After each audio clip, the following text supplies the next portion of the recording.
Palagi ka nagkakamali sa hollow blocks. Yeah. Parang ganyan. Or sa Palagi kang cement, sobra yeah. sa semento. Mm-mm.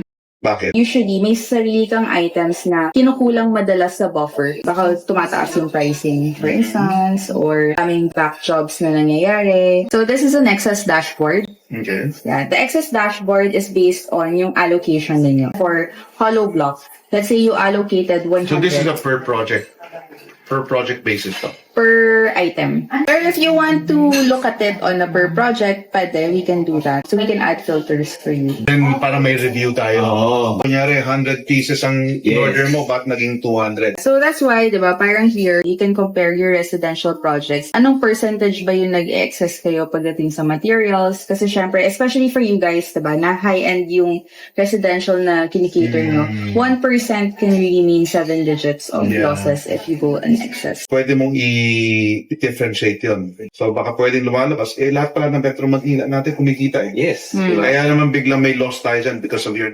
project. So, bakit ka lumalagpas dun sa allocation is what you want to identify. So that in the future, if you guys need to review your buffers, you can make adjustments based on those as well.